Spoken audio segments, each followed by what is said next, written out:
चलो बच्चों, सब लोगों को प्रणाम और सुप्रभात। फिर से उपस्थित हूँ आपके बीच में लेकर वही विषय वस्तु, वही दीवाना दिल मस्ताने आप और परवाना हमारा सब्जेक्ट जिसका नाम है लॉ। हम लोग कॉन्ट्रैक्ट ऑफ गारंटी पढ़ रहे थे और कॉन्ट्रैक्ट ऑफ गारंटी में हम लोगों को अब पढ़ना है right of surety against principal debtor and creditor. तो हमारी हेडिंग है अभी की राइट ऑफ श्योरिटी। किसके राइट? श्योरिटी। किसके विरुद्ध? Against whom? Against principal debtor and against creditor. पहले देखते हैं right of surety against principal debtor. यहाँ से स्टार्ट कर रहे हैं। ठीक है, चलो। Where a guaranteed debt has become due on default of the debtor and surety is required to pay it, then he comes in the shoes of the creditor. अब देखो, ये बहुत अच्छी idiom का प्रयोग किया है, to come to the shoes of creditor. To come into somebody's shoes इसका अर्थ होता है to take somebody's place, to take someone's place, किसी की जगह ले लेना। तो देखो, सीधी सी बात है, जब प्रिंसिपल डेटर नहीं चुकाता और श्योरिटी को चुकाना पड़ता है तो श्योरिटी क्रेडिटर की जगह पे आ जाता है। किसकी जगह पे? Into the shoes of creditor, है ना। ये इंग्लिश का एक फ्रेज है, टू टेक समबडीज प्लेस के लिए। जैसे कि it was very hard for Virat Kohli to fill Sachin Tendulkar shoes, that to come into Sachin shoes. Sachin के इतने बड़े जूते हैं, वो असल में जूते नहीं है, सचिन की वो जो जगह है वो इतनी बड़ी है उसको कोई नहीं भर सकता है। सचिन का जाना is a void for Indian cricket. Sachin has taken retirement. Nobody can ever fill Sachin's place. The craze that Sachin uh, generated, है ना, Sachin, Sachin. So this was the kind of craze that we had for Sachin. Virat Kohli, no doubt, is a great cricketer of his generation. So this is how we use these kind of phrases. Okay, fine. So creditor comes into the shoes of surety comes into the shoes of creditor. कब? यानी कि उसकी जगह पे आ जाता है। कब? जब श्योरिटी क्रेडिटर को चुका देता है। तो अब क्रेडिटर का तो पैसा पूरा हो गया, क्रेडिटर को जो मिलना था वो मिल गया।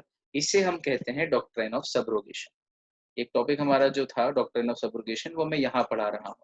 ठीक, तो आपके नोट्स में जो डॉक्ट्राइन ऑफ सब्रोगेशन जहाँ है उसको बहुत ध्यान से अभी पढ़ लो मेरे साथ। सब्रोगेशन का मीनिंग क्या होता है? सब्रोगेशन का अर्थ भी होता है हिंदी में स्थान ग्रहण, और स्थान ग्रहण का अर्थ ही होता है किसी की जगह लेना। ठीक, वो यही है। सिंपल सा हिसाब किताब है। क्रेडिटर ने पैसे दिए किसको? प्रिंसिपल डेटर को। गारंटी किसने दी? श्योरिटी ने। ये ट्रायंगल बना। प्रिंसिपल डेटर के पास मांगने गए, उसने नहीं दिए तो क्रेडिटर माइनस में है, उसका पैसा गया है। प्रिंसिपल डेटर प्लस में है, उसके पास आया है। श्योरिटी न्यूट्रल है। बाद में जब क्रेडिटर श्योरिटी से मांगता है तो श्योरिटी चुकाता है, तो श्योरिटी माइनस में आया, क्रेडिटर प्लस में आ गया वापस, तो प्लस माइनस जीरो, तो क्रेडिटर तो पिक्चर से बाहर हो जाएगा। और अब श्योरिटी जो पहले न्यूट्रल था वो अब माइनस में आ गया, यानी कि एक तरीके से क्रेडिटर की जगह पे आ गया जिसने उधार दे रखा है, और डेटर अभी भी डेटर की जगह पे। तो बाद में श्योरिटी प्रिंसिपल डेटर से मांगेगा, और जब प्रिंसिपल डेटर चुका देगा तो इसका माइनस हो जाएगा, श्योरिटी का प्लस हो जाएगा, सबके प्लस माइनस डबल एंट्री हो जाएगी, सब जीरो जीरो जीरो पे आ जाएंगे और कॉन्ट्रैक्ट डिस्चार्ज हो जाएगा। तब की बात तब करेंगे जब ये सब कुछ होगा, लेकिन अभी अभी क्या हो रहा है? अभी तो हम ये देख रहे हैं कि श्योरिटी को चुकाना पड़ रहा है in the place of principal debtor. तो श्योरिटी क्या हो रहा है? श्योरिटी क्रेडिटर बन रहा है। तो पिक्चर क्या बनी? श्योरिटी बना क्रेडिटर, फुल बने अंगारे। ठीक है, he comes into the shoes of creditor। इसे कहते हैं डॉक्ट्रिन ऑफ सब्रोगेशन। तो डॉक्ट्रिन ऑफ सब्रोगेशन कभी कोई पूछे तो यही लिखना है। कैसे लिखना है? बढ़ा के, ये आपको मैंने सिखा रखा है ना। चलो, पहले कॉन्ट्रैक्ट ऑफ गारंटी क्या होता है ये बताइए। दो तरह की गारंटी होती है ये बताइए। तीन पार्टीज होती है, तीनों के बारे में थोड़ा सा, तो ये तकरीबन 8-9 लाइन तो ये हो जाएगी। फिर सब्रोगेशन के लिए आप ये बताइए कि भाई जब क्रेडिटर पैसा देता है प्रिंसिपल डेटर को, वो नहीं चुकाता तो श्योरिटी को चुकाना पड़ता है, और श्योरिटी जब पैसा चुका देता है तो फिर वो श्योरिटी नहीं रहा। Now it comes into the shoes of creditor and gains all the rights, all the securities, all the benefits which creditor had against principal debtor, they are now with surety. Thus this principle is known as principle of subrogation, doctrine of subrogation, rule of subrogation, by whatever name you can call it. ठीक है, अच्छा। अगला है वही इसी से related point, surety को वो सारे बेनिफिट, वो सारी सिक्योरिटी आइटम्स, घड़ी, चेन जो भी गिरवी रखी थी प्रिंसिपल डेटर ने क्रेडिटर के पास, जैसे ही श्योरिटी क्रेडिटर को पैसा चुकाता है, वो सारी सिक्योरिटी, सारी आइटम और सारे बेनिफिट किसको मिलेंगे? श्योरिटी को मिलेंगे, क्योंकि वो उसके शूज में एंटर कर चुका है। चाहे वो बात उसको उस समय पता थी या नहीं थी, वेदर और नॉट, क्या लिखा है? At the time when the contract of suretyship was entered into, whether or not the surety was aware of the existence of such security. मतलब ये ड्यूटी किसकी बन रही है? क्रेडिटर की, कि श्योरिटी को पता हो या नहीं पता हो, आगे हो कि उसको दे दे वो सिक्योरिटी आइटम। बाद में मालूम पड़ेगी तो वो तेरे ऊपर केस कर सकता है कि तूने मुझे क्यों नहीं दी, है ना? तो देना ही है इसे क्रेडिटर को। किसको? श्योरिटी को। तो कौन मना करेगा? Principal debtor. तू क्यों लेगा, मैंने तो वो तो क्रेडिटर को दी थी, तूने पैसा चुका दिया तो कोई बात नहीं, तू मेरे खिलाफ सूट फाइल कर ले, लेकिन वो सिक्योरिटी आइटम तो मैं ही लूंगा। लॉ बोलता है नहीं, सिक्योरिटी आइटम अब श्योरिटी के पास जाएगी, प्रिंसिपल डेटर रोक नहीं सकता, इसलिए इसको किस में लिया? अगेंस्ट प्रिंसिपल डेटर में। और इसी पॉइंट को अगेंस्ट श्योरिटी भी ले सकते हैं, सॉरी अगेंस्ट क्रेडिटर भी ले सकते हैं। क्रेडिटर मना करेगी भाई मैंने तो जिससे ली थी उसको ही वापस करूंगा, तो श्योरिटी बोल सकता है नहीं, तूने प्रिंसिपल डेटर से सिक्योरिटी ली थी लेकिन मैंने पैसा चुकाया ना, तुम मुझे दे। और वो बोलेगा नहीं, मैं तो उस प्रिंसिपल डेटर को उसकी चेन, अंगूठी जो भी है, घड़ी जो भी है, मैं उसको दूंगा। तो वो बोलता है नहीं। तो ये वाला जो राइट है ना, ये कॉमन है, देखो आप सर, ये जो सिक्योरिटी वाला पॉइंट है ना, ये अगेंस्ट द प्रिंसिपल डेटर भी है ना? और every security which the debtor, ये वाला पॉइंट अगेंस्ट द क्रेडिटर भी है, दोनों जगह। लॉजिक क्या है? ना प्रिंसिपल डेटर मना कर सकता है सिक्योरिटी आइटम लेने से श्योरिटी को, इसलिए उसके खिलाफ भी राइट है, और ना क्रेडिटर मना कर सकता है कि तेरे को नहीं दूंगा, इसलिए ये वाला पॉइंट ऊपर नीचे दोनों जगह कॉमन है। यहाँ का सेकंड और यहाँ का सेकंड, ये दोनों कॉमन पॉइंट बन जाते हैं। और लॉजिक दे दिया, इसलिए जरूरत ही नहीं ज्यादा दिमाग लगाने की, बहुत आसान हो गया। तीसरा, to be impliedly indemnified for all the sums rightfully paid by surety in respect of payment to creditor. Indemnify यानी मेक गुड द लॉस। तो जितना जितना पैसा क्रेडिटर ने, सॉरी श्योरिटी ने क्रेडिटर को दिया है राइटफुली, जेन्युइनली, किसके बिहाफ पे? प्रिंसिपल डेटर ने नहीं चुकाया उसके बिहाफ पे, तो उस सारे पैसे के लिए राइटफुली जो पैसा पे किया है श्योरिटी ने, उन सब के लिए श्योरिटी को इंडेमनिफाइड होने का राइट है, यानी कि मेक गुड द लॉस, यानी बेसिकली वो सारा पैसा लेने का अधिकार है, किससे?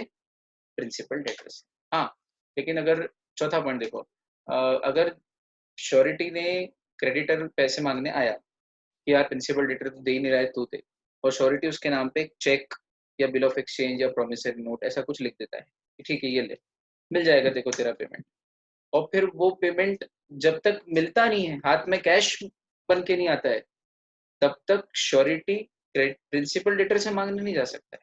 एग्जाम्पल समझना, उधार लिए मैंने रामलाल से, ठीक, मैं principal debtor, Ramlal creditor, Amitabh ने गारंटी दी थी, याद आया अपना एग्जाम्पल। अब मैंने पैसे नहीं चुकाए रामलाल को, तो वो अमिताभ के पास गया, तो अमिताभ ने कहा ये ले प्रॉमिसरी नोट, आ जाना कल मुझसे पेमेंट। अमिताभ ने उसको प्रॉमिसरी नोट दे दिया, और बोले प्रॉमिसरी नोट दे दिया मतलब पेमेंट हो गया। और उसी दिन शाम को अमिताभ मेरे घर आ गया, बोले डॉक्टर एन ऑफ सब्रोगेशन, अब मैं तेरा क्रेडिटर हूँ, तूने पैसे नहीं चुकाए तो मुझे चुकाने पड़े, मैंने चुका दिया, अब तू मुझे चुका। तो अभी नहीं मांग सकता अमिताभ मुझसे, क्यों? क्योंकि अभी उसने एक्चुअल पेमेंट नहीं किया है, सिर्फ प्रॉमिसरी नोट एग्जीक्यूट किया है। एग्जीक्यूशन का अर्थ होता है साइन, लॉ की लैंग्वेज में एग्जीक्यूट का अर्थ साइन भी होता है। एक तो किसी काम को करना, एग्जीक्यूट करना, है ना, प्लान बनाया उसको एग्जीक्यूट करना, क्रियान्वित करना, एक्टिवेट करना, इम्प्लीमेंट करना, एक वो मीनिंग होता है नाउन फॉर्म एग्जीक्यूशन। और लॉ में एक मीनिंग और होता है एग्जीक्यूशन का, साइन करना। तो सिर्फ एक प्रॉमिसरी नोट साइन करके दे देने मात्र से अभी पेमेंट नहीं हुआ है, तो श्योरिटी प्रिंसिपल डेटर से इंडेमनिफाई हो सकता है, मेक गुड द लॉस, कि मुझे चुकाना पड़ा मुझे दे, लेकिन तब जब उसने एक्चुअल पेमेंट किया हो, and not merely at the execution of a promissory note. ठीक, ये हमारे 4 पॉइंट हुए, right of surety against principal debtor. ठीक, अब right of surety against creditor.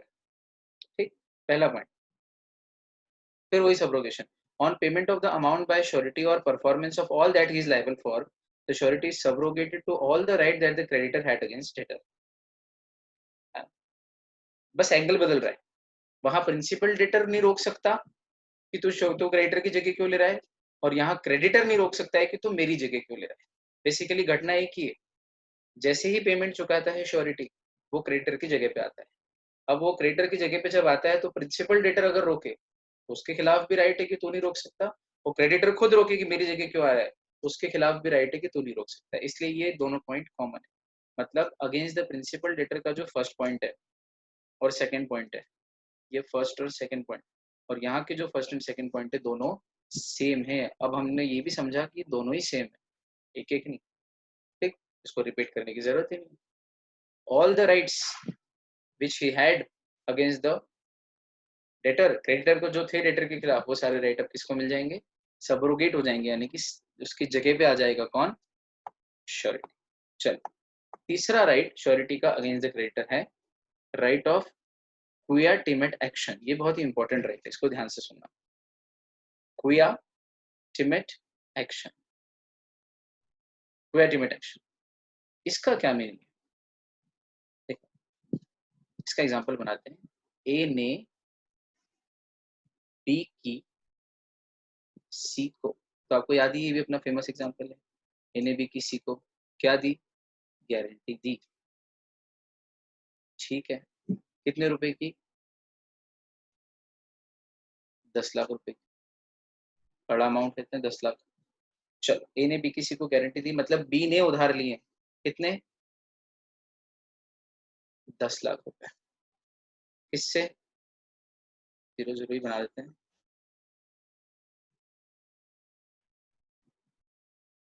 सी से। गारंटी किसने दी, ए ने। कितने समय के लिए, 8 मंथ्स के लिए। कब लिए, 1 जनवरी को। तो ड्यू डेट कब आएगी, जब 8 महीने पूरे हो जाएंगे। 8 महीने कब पूरे हो जाएंगे, 1 सितंबर पे पूरे हो जाएंगे। जनवरी पूरा, जनवरी फरवरी मार्च अप्रैल मई जून जुलाई अगस्त, अगस्त में 8 महीने पूरे होंगे। तो 1 जनवरी को लिया है तो 1 सितंबर को 8 महीने पूरे हो रहे हैं। तो 1 सितंबर को 8 महीने पूरे, फ्रॉम 1 जन टू 1 सितंबर, ये ड्यू डेट। और अब मान लीजिए कहीं 1 मार्च के दिन, 1 मार्च के दिन ए यानी कि श्योरिटी, ये ए श्योरिटी है ना, श्योरिटी के दिल में ये ख्याल आया कि कभी प्रिंसिपल डेटर बी ने नहीं चुकाए तो फिर क्या होगा, फिर तो सी मेरे पास आएगा मांगने। और मैं चाहता हूं कि यार ऐसा ना हो, सी बी से मांगे और बी मना करे, तो सी पहले बी के खिलाफ ही केस करे, और केस करके कोर्ट के थ्रू उससे पैसा वसूल करे। तो फिर भी उसके पास कुछ न मिले, पैसा कंगाल हो जाए, तो फिर सी मांगेगा मेरे से तो यार। लेकिन एटलीस्ट मैं सी से जाके ये तो कहूँ कि यार तू पहले बी से मांगेगा, ये तो तेरा कर्तव्य है। क्योंकि पहले क्रेडिटर किससे मांगेगा, प्रिंसिपल डेटर से ही मांगेगा। क्रेडिटर सी बी से मांगेगा और बी ना देगा, तो फिर सी बी को स्यू थोड़ी करेगा, सी फिर ए के पास जाएगा। फिर ए भी नहीं देगा तो सी के पास ऑप्शन है कि वो या तो ए को स्यू करे या बी को करे। ये नॉर्मल सिचुएशन है। लेकिन क्या श्योरिटी का बात चल रही है, right of surety against creditor, तो क्या श्योरिटी का यह राइट है अगेंस्ट द क्रेडिटर कि अगर श्योरिटी ड्यू डेट आने के पहले, ड्यू डेट कब आ रही है, 1 सितंबर को, 1 सितंबर के पहले यानी कि बहुत पहले, ये तो मार्च में आ गया, 1 मार्च के दिन ही श्योरिटी यानी कि ए सी के पास, क्रेडिटर के पास गया और कहता है कि भाई देख, 1 सितंबर के दिन जब तू पेमेंट मांगे तो तू पहले सी से मांग, बी से मांगेगा प्रिंसिपल डेटर से, वो तो ठीक हो सकता है वो नहीं देगा, और अगर वो ना दे तो मेरे पास मत आना प्लीज, पहले उसी के खिलाफ कोर्ट केस करना। और कोर्ट केस में भी वो ना दे पाए, उसके पास कुछ नहीं मिले कोर्ट के ऑर्डर देने के बावजूद भी, तो फिर मैं चुकाऊंगा। गारंटी तो दे रखी, मना नहीं है। प्लस चल ये भी प्रॉमिस करता हूँ कि अगर मेरे कहने से तो पहले उसके खिलाफ कोर्ट केस करेगा, और अगर उसके कोर्ट केस में भी कुछ नहीं मिला तो पूरा पैसा मैं चुकाऊंगा, अलॉन्ग विथ उस दिन तक का इंटरेस्ट जिस दिन मैं दूंगा। प्लस कोर्ट, मेरे कहने से तूने उसके खिलाफ कोर्ट केस किया है, तो वो कोर्ट केस करने करने में वकील की फीस में जो जो खर्चे आए वो भी मैं देने को तैयार हूँ। अगर इतना प्रॉमिस करता है श्योरिटी, तो फिर ये श्योरिटी का राइट है कि वो क्रेडिटर को कंपेल कर सके, कंपेल कर सके फोर्सफुली कि तू पहले बी से मांगेगा। ये तो ठीक है, ये तो नॉर्मल राइट है। लेकिन बी से मांगने के बाद अगर वो नहीं देता है तो मेरे पास नहीं आएगा, बल्कि बी को ही सू करेगा पहले। ये कंपेल कर सकता है श्योरिटी। तो ये श्योरिटी का राइट है कि वो क्रेडिटर को कंपेल कर सके। पर इस राइट को एक्सरसाइज करने के पहले 4 कंडीशन, 3-4 कंडीशन। पहली कि ड्यू डेट आने के पहले उसको ये नोटिस देना पड़ेगा।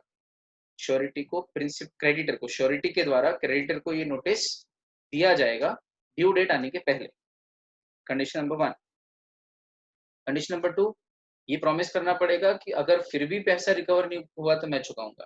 कंडीशन नंबर 3, उस कोर्ट केस को करने में जो खर्चा आएगा वो भी मैं मेरी तरफ से भरूंगा।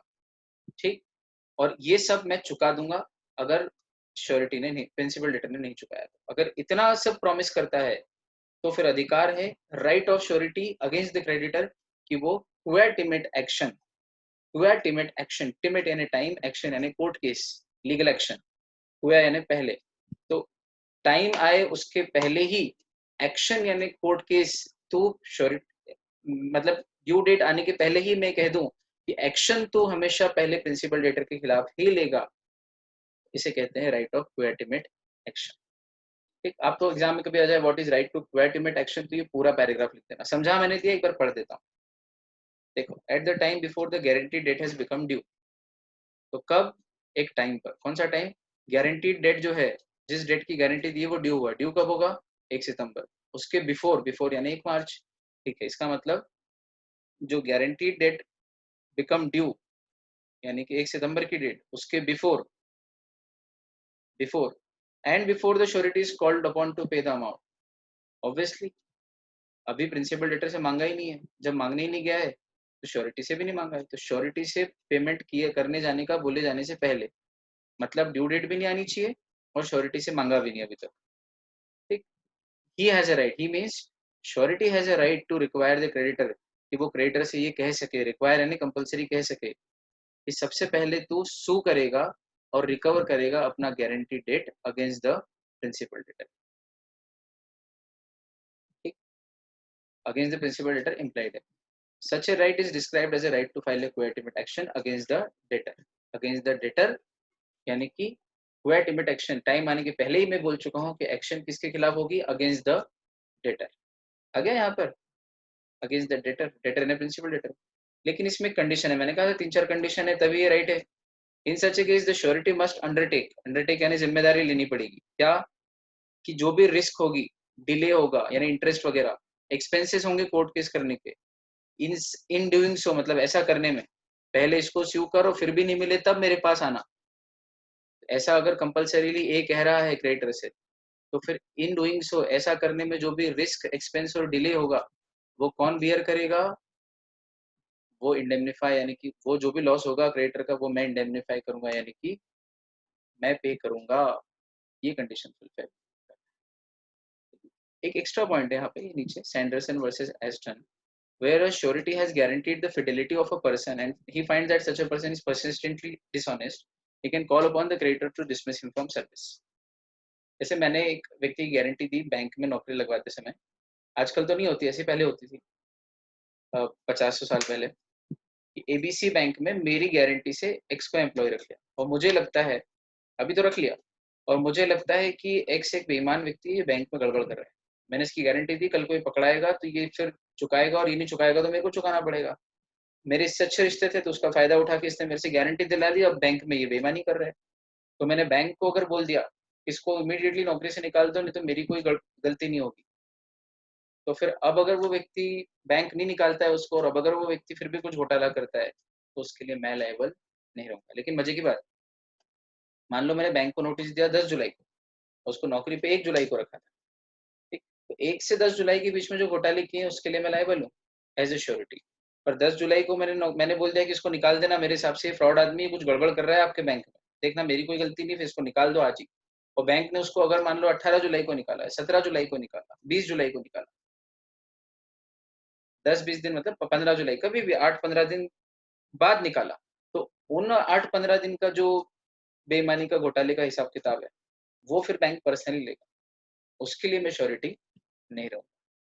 ठीक, सैंडरसन वर्सेस वर्सेस एस्टन का केस। साइड डाउट्स क्लियर अपने आप। एक और पॉइंट है यहाँ पर, श्योरिटी का एक राइट और है अगेंस्ट द क्रेडिटर, क्या, कि वो सेट ऑफ क्लेम कर सकता है जो प्रिंसिपल डेटर को अवेलेबल था। देखो मैं बता दूं, एंटाइटल मीन्स अधिकार है, प्लीड यानी ये बात कहने का, अपनी अर्जी लगाने का कि मैं सेट ऑफ लूंगा। मैं एग्जांपल देता हूँ, अपने एग्जांपल में ए ने बी की सी को गारंटी दी, ए ने बी की सी को गारंटी दी, कितने की थी? 10 लाख। सुनना हाँ, तो पैसा किसने उधार लिया है? बी ने। किससे? सी से। तो बी चुकाएगा सी को 10 लाख। पर कुछ समय पहले बी ने सी को उधार दिया था, 3 साल पहले, कितना? या 2 साल पहले, 2 लाख। वो पैसा अभी तक सी ने बी को चुकाया ही नहीं है। बिजनेस ट्रांजेक्शन चलते रहते हैं, माल का लेन देन। तो अब बताओ, अब जब बी चुकाएगा, बी यानी प्रिंसिपल डेटर जब चुकाएगा तो कितने चुकाएगा? 10 लाख कि 2 लाख पुराने लेने के बनते हैं, वो काट के 8 लाख। तो बी कितना चुकाएगा? 2 लाख पुराना जो लेना बनता है वो काट लेगा और सिर्फ 8 लाख चुकाएगा।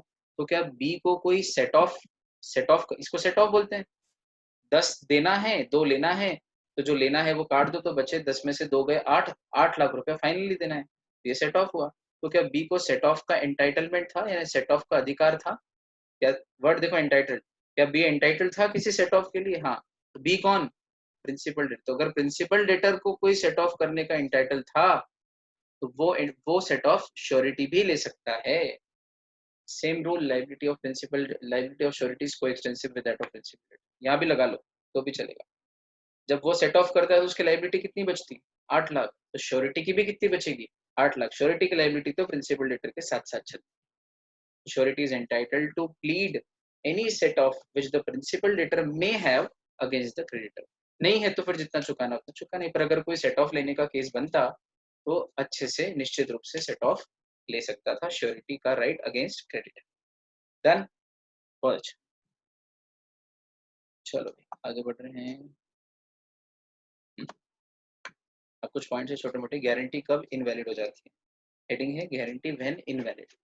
अब यहाँ एक क्वेश्चन मार्क लगा सकते हो। इसका अर्थ है कि in what cases, in what circumstances a guarantee becomes invalid. तो बोले ये तीन चार कुछ केसेस हैं। इन केसेस में गारंटी क्या हो जाती है? इनवैलिड हो जाती है। पहला, जब गारंटी मिसरिप्रेजेंटेशन से ली गई हो। दूसरा, गारंटी साइलेंस रख कर ली गई हो, या गारंटी में आपने कुछ बातें छुपाई हो इंटेंशनली या फ्रॉड हो, या फिर जब एक कंडीशन रखी थी गारंटी देने वाले ने कि कोई को श्योरिटी आना चाहिए और वो को श्योरिटी नहीं आ पाता है, फेल हो जाता है, ज्वाइन ही नहीं कर पाता है, तो उस केस में गारंटी इनवैलिड। ये चार का सिनॉप्सिस दिया, चारों को अच्छे से समझाता हूँ। देखो,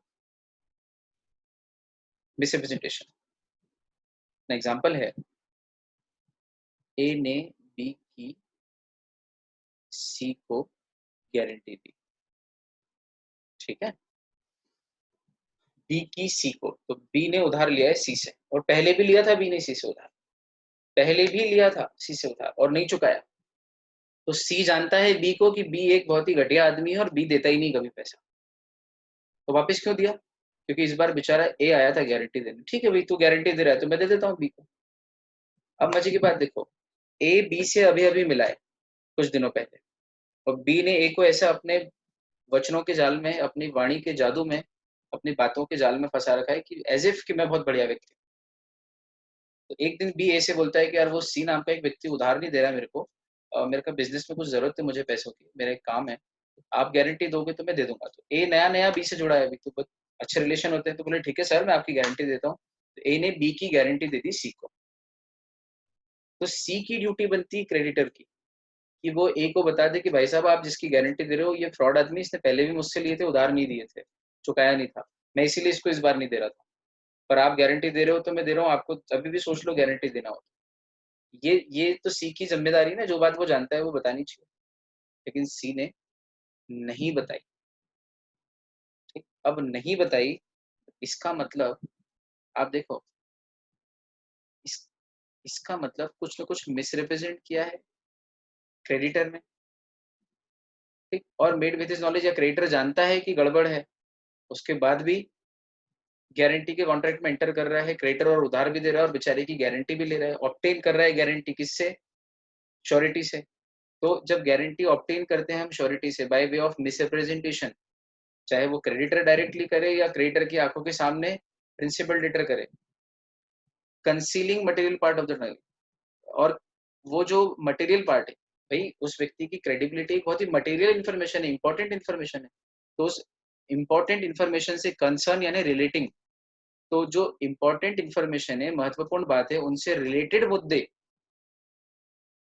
को लेकर मिसरिप्रेजेंटेशन हो रहा है, डायरेक्टली इनडायरेक्टली, चाहे क्रेडिट करे या प्रिंसिपल डेटर करे, क्रेडिटर के सामने।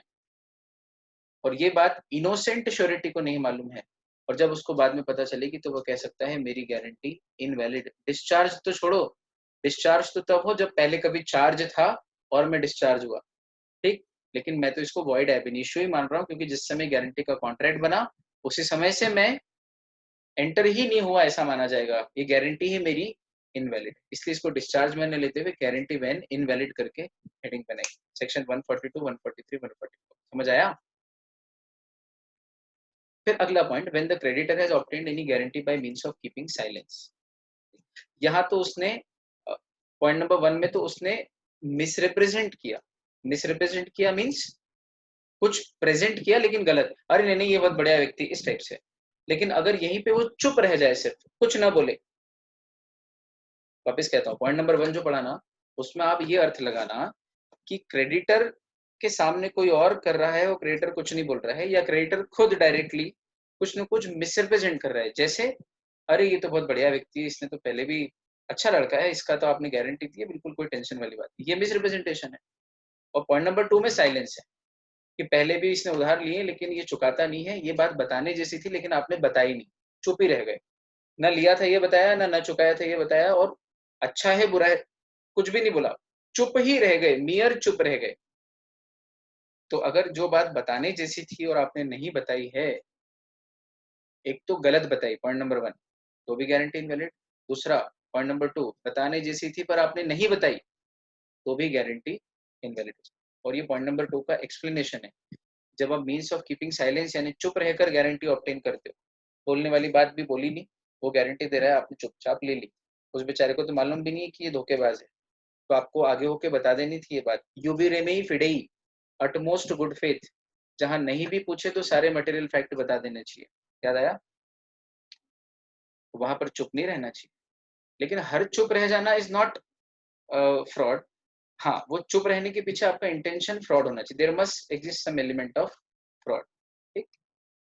साइलेंस का अर्थ है इंटेंशनली किसी बात को कंसील करना, छुपाना, पता ना लगने देना। जैसे आप लड़का लड़की मिलने जाते हैं शादी के पहले, अरेंज मैरिज में, कहीं एक जगह बैठ के मिलते हैं, या परिवार वाले घर में कहीं उनको मिलाते हैं, उनको ऊपर छत पे भेज देते हैं, जैसे विवाह मूवी में हुआ था, नीचे सब परिवार वाले, ऊपर लड़का लड़की, लड़की की छोटी बहन छोटी, फिर छोटी थोड़ी बहुत सामान वामान रख के खिला खाने पीने का चली जाती है।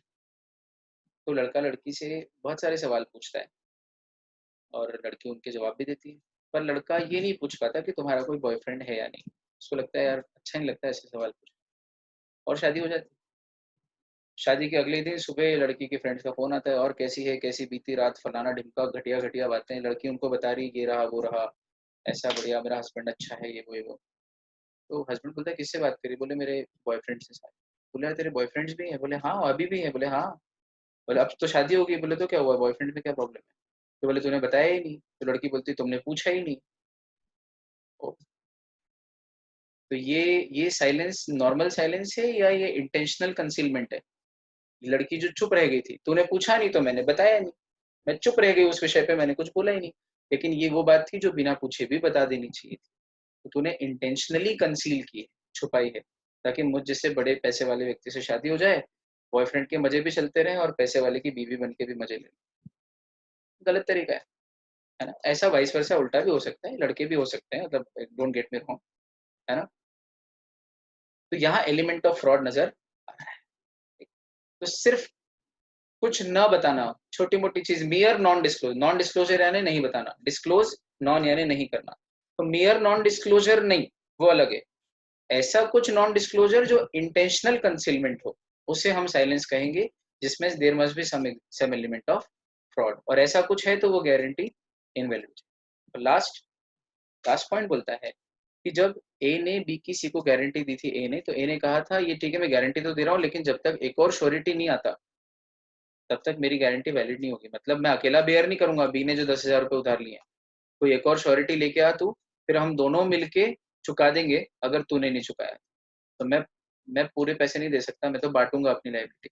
मतलब आई वांट अ को श्योरिटी, अ को श्योरिटी शुड आल्सो ज्वाइन। इस शर्त पे ए ने गारंटी दी थी। आया? तो when a contract of guarantee is entered, उसमें एंटर हुआ है किस पे? एक कंडीशन पे, क्या?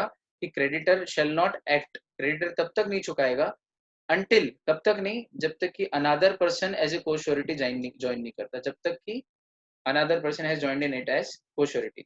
और फिर मजेदार बात है कि वो को श्योरिटी यानी कि वो other party fails to join, और मान लो वो डी आया ही नहीं, तो मैंने तो कंडीशन दी थी कि अगर कोई नहीं आएगा तो मैं गारंटी पे काम मत करना, मेरी इस गारंटी देने पर उधार मत देना। और आपने दे दिया उधार और मैंने गारंटी दी, लेकिन मैंने कहा था मेरी इस गारंटी पे तब तक एक्ट मत करना, यानी तब तक मेरी इस गारंटी के बेसिस पे उधार मत दे देना जब तक कि एक और श्योरिटी ना आ जाए, क्योंकि कल को ये नहीं चुकाएगा तो मैं अकेला नहीं चुकाऊंगा, किसी के साथ शेयर करूंगा लाइबिलिटी। ठीक। और अगर वो अदर पार्टी फेल हो गई, यानी कि वो आ ही नहीं पाई, यानी कोई भी व्यक्ति श्योरिटी के तौर पे आ ही नहीं पाया, जुड़ा ही नहीं को श्योरिटी, तो फिर वो ए नाम का जो फर्स्ट श्योरिटी है वो भी ऑटोमेटिकली चुकाएगा नहीं, एज इफ वो गारंटी उसने दी ही नहीं, वो गारंटी इनवैलिड हो जाएगी। तब फिर क्रेडिटर सिर्फ और सिर्फ प्रिंसिपल डेटर से पर्सनली पैसे ले सकता है, श्योरिटी बिल्कुल भी लायबल नहीं है। डिस्चार्ज नहीं, डिस्चार्ज तो तब जब पहले लायबल था लेकिन अब डिस्चार्ज हुआ, वो लायबल ही नहीं बना शुरू से, उसकी गारंटी ही इनवैलिड थी। है समझ? चलो, अब मजा यह है कि कंट्रीब्यूशन बिटवीन को श्योरिटीज। को श्योरिटीज क्या होते हैं? अभी अब नाम आया तो फिर इनके बारे में बात भी कर रहे थे। को श्योरिटीज बोलते किसको है?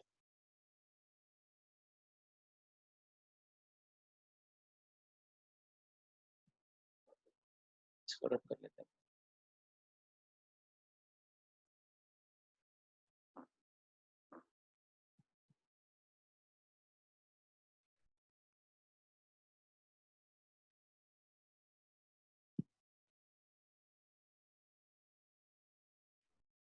को यानी साथ में, तो अपन बात कर चुके हैं। को यानी साथ में, श्योरिटी यानी जिन्होंने गारंटी दी, तो को श्योरिटी मतलब जिन्होंने साथ में गारंटी दी। अब अभी तक अपना फ्रेज क्या चल रहा था? ए ने बी की सी को। अब क्या चलेगा? ए बी सी ने डी की ई को, या ए बी ने सी की डी को। देखो, मतलब को श्योरिटी मतलब कितनी श्योरिटी? दो या दो से ज्यादा, एक हो तो श्योरिटी और दो या दो से ज्यादा हो तो को श्योरिटी। अब कैसे बनेंगे को श्योरिटी, ये देखो आप।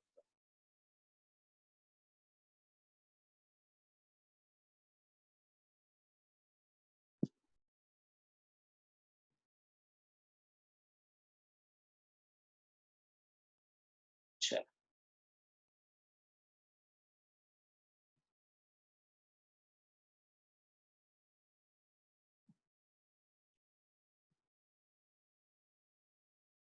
ए बी सी तीन श्योरिटी वाला एग्जांपल लेते हैं।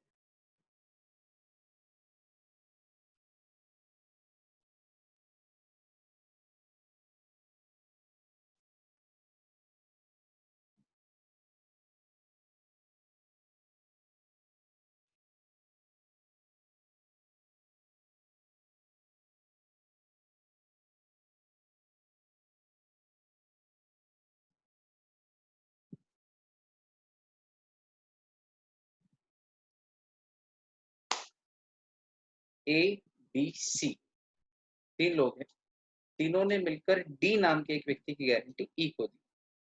ठीक, तो कितने श्योरिटी हो गए इसमें?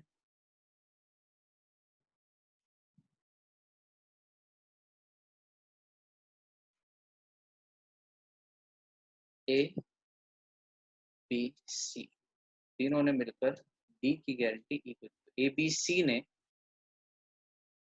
डी की ई को गारंटी, ट्रायंगल वही रहेगा। तो सर आप तो बोलते तीन पार्टी है, तो पांच पार्टी हो गई, एक दो, एक दो तीन चार पांच, नहीं ये एक ही पार्टी माने जाएंगे। एक दो तीन, कॉन्ट्रैक्ट ऑफ गारंटी में तीन पार्टी। ठीक है, ए बी सी ने डी की ई को। ठीक, अब डी ने कितने रुपए उधार लिए? से 18,000 उधार लिए ई से, और फिर बाद में डी ने नहीं चुकाया प्रिंसिपल डेटर ने, तो कौन चुकाएगा? ए बी सी कितना चुकाएंगे तीनों? 6,000, 6,000, 6,000। ये हुआ जनरल रूल। अगर इनके बीच में कोई अमाउंट या कोई रेशो डिसाइडेड नहीं है तो। लेकिन अगर इन्होंने रेशो डिसाइड कर रखा था ए बी सी ने, A is to B is to C is equal to 2:3:4, अगर ऐसा डिसाइडेड था, और फिर डी ने 18,000 उधार लिए, और बाद में डी नहीं चुकाता है, तो उस केस में क्या होगा? उस केस में ये होगा कि ये 2:3:4 के रेशियो में चुकाएंगे। इसका मतलब ए चुकाएगा 4,000, बी चुकाएगा 6,000 और सी चुकाएगा 8,000। 2:3:4 के रेशियो में चुकाएंगे। आया समझ में? तो देखो आप, when two or more persons are co-sureties, यहाँ ध्यान देना, when two or more persons are co-sureties, then they are jointly and severally liable। अच्छा, jointly liable मतलब तीनों मिलके चुकाएंगे। severally का अर्थ क्या? मान लो ये सी इंसॉल्वेंट हो गया, फिर क्या होगा? तो फिर अब सी का जो 6,000 है वो तो कुछ भी नहीं चुकाएगा। इसके 3-3 हज़ार दोनों बांट लेंगे और ये दोनों 9-9 हज़ार चुकाएंगे। और अगर रेशो होता और अगर सी इंसॉल्वेंट हो जाता, ये 8,000 नहीं चुका पाता, तो फिर ए और बी इसका 8,000 मिलके इक्वली चुकाते, तब रेशो में नहीं बढ़ता। ठीक, बता देता हूँ कैसे होगा। A is to B is to C का रेशो था, मान लो 2:3:4, और सी इंसॉल्वेंट हो गया। ठीक, तो 18,000 जो डी के थे वो डी ने तो नहीं चुकाए, डी तो मना कर रहा है चुकाने से, तो ए और बी मिलके चुकाएंगे सेवरली, अलग अलग। सब अलग अलग भी लायबल है, तो अगर एक कोई नहीं लायबल है तो बच्चे भी चुकाएंगे मिलके, वही पार्टनर जैसा रूल है। तो ए और बी कितना चुकाएंगे? पहले रेशो के हिसाब से कितना आ रहा है इनका? 2:3:4 के हिसाब से ए को 4,000 चुकाने, बी को 6,000 चुकाने। ये दोनों पहले अपने 6,000 और 4,000 चुका देंगे। अब बचे सी के 8,000, ये 8,000 दोनों इक्वल इक्वल 4-4 हज़ार चुकाए। तो टोटल ए 8,000 और बी 10,000, सी 0। अब मजा ये है कि ए और बी किससे लेंगे पैसा? ए और बी बाद में डी से ले लेंगे अपना अपना पैसा। सी तो इंसॉल्वेंट ही हो गया है ना, तो उससे तो क्या ही मिले? कुछ भी नहीं मिलेगा, तो डी से मिलेगा। सर डी भी इंसॉल्वेंट हो जाए तो ए और बी का पैसा डूबा हुआ रहेगा तब तक जब तक कि वो इंसॉल्वेंसी से बाहर नहीं आता है। सिंपल बात है। ठीक है, चलो। Liable to pay each and equal share of the whole debt or of that part of which it remains unpaid by the principal debtor, it is in the absence of contract to contrary। यानी कि ये जो equal लिखा है ना, ये लिखा है ना इक्वल शेयर, ये इक्वल शेयर जब तक कि कोई कॉन्ट्ररी कॉन्ट्रैक्ट ना हो तब। मतलब अगर कुछ कॉन्ट्रैक्ट कॉन्ट्ररी हो, यानी कि एक्सप्रेस कॉन्ट्रैक्ट कुछ और हो, तो फिर इक्वल वाला रूल नहीं लगेगा, जो उनके बीच में रेशियो है वो वाला रूल लगेगा। ठीक, चलो। अच्छा, co surety is entitled to recover from other sureties the amount that he has paid in excess of his share. अच्छा, अगर इस केस में एग्जांपल यूं लेते हैं अपन, थोड़ी देर के लिए मान के चलो कि अगर वो इंसॉल्वेंट नहीं हुआ तो हुआ होता तो क्या होता, ऐसा मान के चलते हैं। सी इंसॉल्वेंट नहीं हुआ है, बस चुका नहीं रहा है। देखो, A is to B is to सी,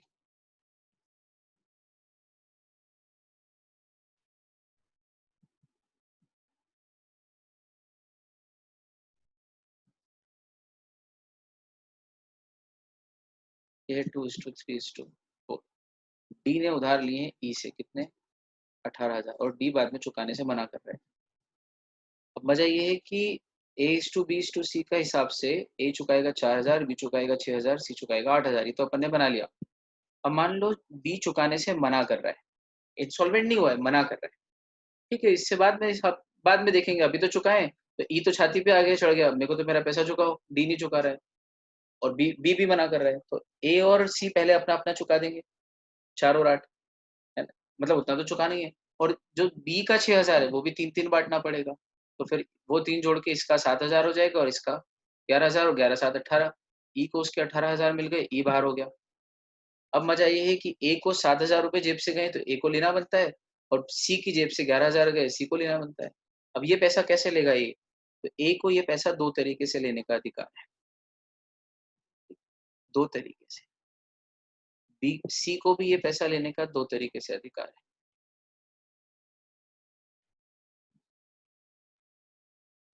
पहला तरीका कि बी के बिहाफ पे जो 3,000 चुकाए वो बी से लें और डी से 4,000 लें, तो 3 और 4 7, या फिर पूरा का पूरा ही डी से 7,000 ले लें। सेम वेज सी से 3,000 लें, डी से 8,000 लें, या फिर पूरा का पूरा डी से 8,000 ले लें। ठीक, अगर पूरा का 11,000, सॉरी, अगर पूरा का पूरा डी से लेते हैं 7,000 ए, और पूरा का पूरा 11,000 डी से लेता है सी, तो फिर बी का श्योरिटी होना नहीं होना कोई मतलब नहीं। ठीक है, वो आया भी लेकिन उससे कोई फर्क नहीं। लेकिन अगर ये और के इस तरफ वाला जो ये वाला पोर्शन है, ये एक दो पॉइंट मिला के जो एक बना है, ये दोनों मिला के एक तरीका है और ये दूसरा तरीका है। उसी तरह ये पहला तरीका है, ये दूसरा तरीका। तो अगर ये पहला तरीका अपनाते हैं 3 और 4, सी से बी नाम की श्योरिटी से इतना और डी से 4000, अगर ऐसा करते हैं तो फिर बी अगर 3000 बाद में देता है ए को, तो 3000 बी डी से लेगा, फिर बाद में बी डी से 3000 लेगा और यहाँ भी बी डी से 3000 लेगा, क्योंकि बी ने फिर वो पैसा ए को और सी को चुकाया है जो ए और सी को एज ए श्योरिटी को श्योरिटी चुकाना पड़ा था। तो बाद में बी वो पैसा 3000 ए ने और 3000 सी को जो दिए हैं बी ने, यानी कि एक तरीके से वो 6000 बी ने दिए, मतलब बी ने एक तरीके से वो दे दिया जो उसको डी के लिए गारंटी किया था, वो पैसा बाद में बी डी से। इन एनी केस पूरे 18,000 आखिरी में लाइबिलिटी के तौर पे गिरेंगे तो डी पे, क्योंकि लिया उसने उधार था। कंसेप्चुअली क्लियर आया? तो ऑप्शन है co surety is entitle to recover. Entitle यानी अधिकार है कि उसको जो पैसा ज्यादा देना पड़ा है, भाई मुझे तो 4000 ही देने थे लेकिन बी ने नहीं चुकाया तो 7 देने पड़े, तो जो एक्सेस अमाउंट देना पड़ा है वो किससे ले सकता है? उस को श्योरिटी से जिसने डिफॉल्ट किया। ये भी उसका अधिकार है, पर उससे ना लेते हुए अगर डायरेक्ट प्रिंसिपल डेटर से ले ले तो भी चलेगा। ये ऑप्शन, ये लिखा हुआ नहीं मिलेगा लेकिन ये प्योर लॉजिक से निकालना पड़ता है। ठीक है बच्चों, चलो distinction between a contract of indemnity and guarantee हम कर ही चुके हैं। एक दो पॉइंट ऐसे हैं जो आपके लिए होमवर्क है, आपको खुद से पढ़ना है, मुझसे डाउट पूछना है, जैसे कि रिक्वेस्ट बाय द डेटर या right to sue, nature of liability. एक बार शॉर्ट में बताता हूँ। नेचर ऑफ लाइबिलिटी की अगर बात करें तो प्रिंसिपल डेटर की लाइबिलिटी प्राइमरी होती है लेकिन श्योरिटी की सेकेंडरी होती है, जबकि इंडेमनिटी में इंडेमनीफायर की लाइबिलिटी प्राइमरी होती है, उसको देना ही देना है ना। जबकि यहाँ तो जो मेन व्यक्ति है श्योरिटी, उसकी लाइबिलिटी सेकेंडरी।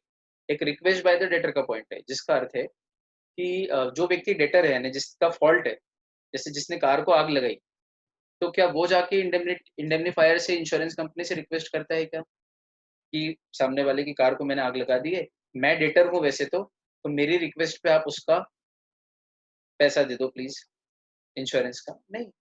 बल्कि कोई बिना किसी रिक्वेस्ट के इंडेमनीफायर खुद ही पहले से बाउंड है कि उसको पेमेंट करना ही है। जबकि गारंटी में डेटर जाके रिक्वेस्ट करता है कि प्लीज मेरी गारंटी दे दे और मैं नहीं चुकाऊं तो मेरे बिहाफ पे तू चुका देना। तो there is an element of request by the debtor in guarantee, but no element of request by the debtor in contract of indemnity, right. और राइट टू सू, अच्छा देखो, जिसने कार को आग लगाई, क्या इंश्योरेंस कंपनी उसको सू कर सकती है कि तूने आग लगाई जिसके कारण से हमको इस व्यक्ति को इंश्योरेंस का पैसा देना पड़ा? तो सू करने का अधिकार है नहीं है।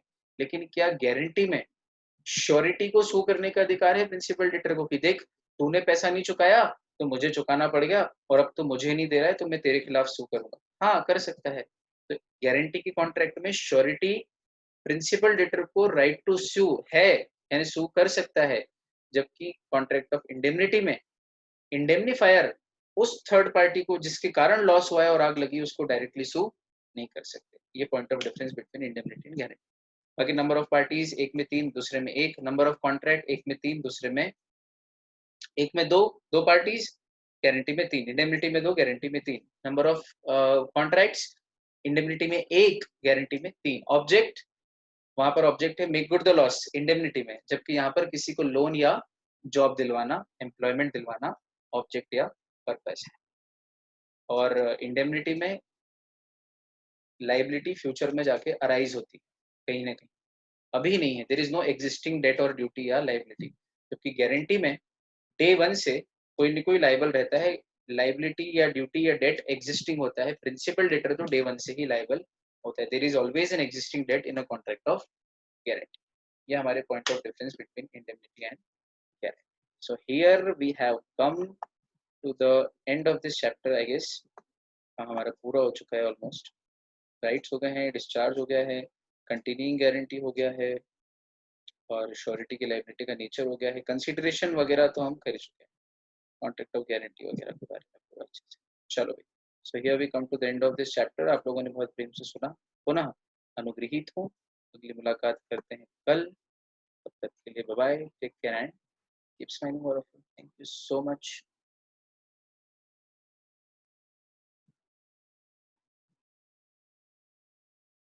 चलो।